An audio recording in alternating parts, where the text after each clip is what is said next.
percolators, actual percolators. There's one of the subscribers. I put his name on the screen. Pretty cool guy. And he mentioned percolators. He didn't tell me to buy a percolator, but he has told me about the things that he's done with his particular percolator, and he loves it. So I thought about it. I'm like, why not? It's a device that makes coffee like everything else. The way it does it is that you put it on the fire, and then the water goes in between a nozzle and then the grounds, and then it spreads over the grounds, and it kind of repeats that. It's more so like a bath. So what does that mean really? Why am I bringing this up? The reason why I'm bringing this up is because we don't talk about percolators really at all in specialty coffee, right? When we talk about coffee, it's the Hario V60s, it's the French press, it's the Chemex, it's all different types of other fast filter brewers and all that stuff, immersion brew here and there. But nobody really talks about percolators. I think there was a time when people did talk about like the siphon, and the siphon was just okay to me.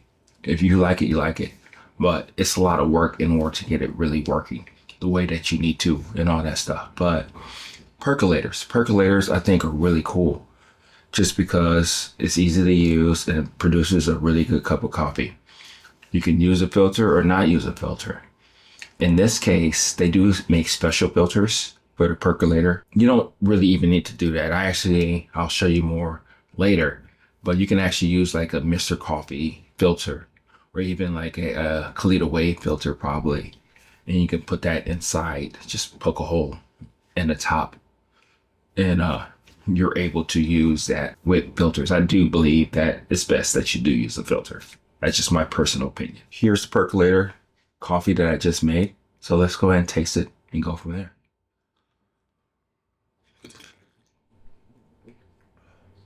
Yeah, it's good. It's good.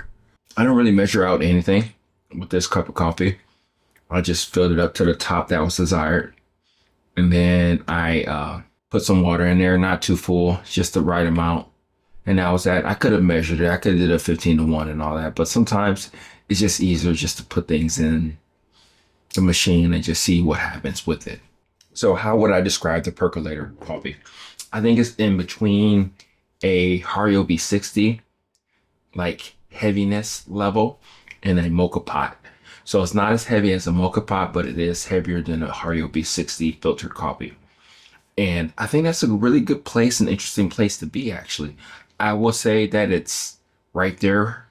If you use a cloth filter for like the Hario V60, that's more so where the body, the heaviness of the coffee is. And it's very rich. It comes out really well. And I don't have really any complaints with it whatsoever.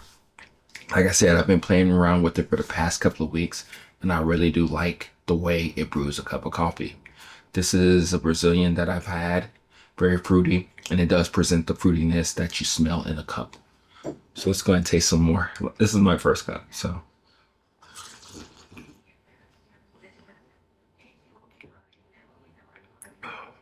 It's good. It's good. It's not offensive. It doesn't get in the way. It's heavy enough to where you feel that you're drinking coffee, but it still represents very well to where you can decipher what you're actually tasting.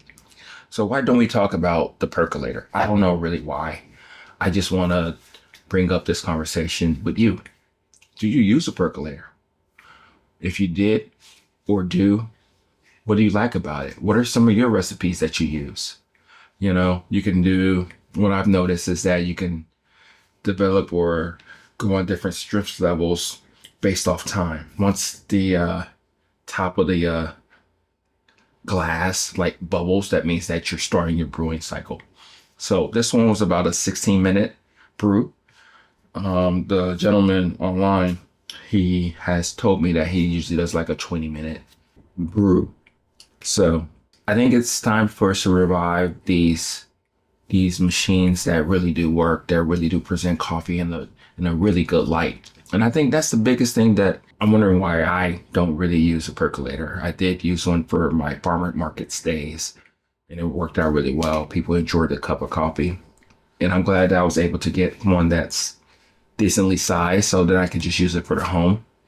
And like I said, they're not that much. This percolator it's $20. So $20 to get you in the game. You can use the filters, most of the filters that you have. You can buy Mr. Coffee filters that work really well, or you can get the specialized filters. And you can make this cup of coffee either every day, or you can also make this coffee on the weekend. Why don't you know anything about the percolator? Have you used a percolator? Do you still use it? Those are more so the reasons why I wanted to come here and talk to you about this whole thing. It's not to beat up on anybody, but there's a lot of things that we do in specialty coffee or just coffee in general that we don't realize at the end of the day, we're just trying to make a good cup of coffee with whatever coffee maker that we do have. I think that's really the essence of this all. It's like we have a bag of beans, we brew it whichever way, and we enjoy it. And do you actually enjoy brewing coffee from the percolator? Or don't you? Let's talk about it. Well, that's what I got for you for now.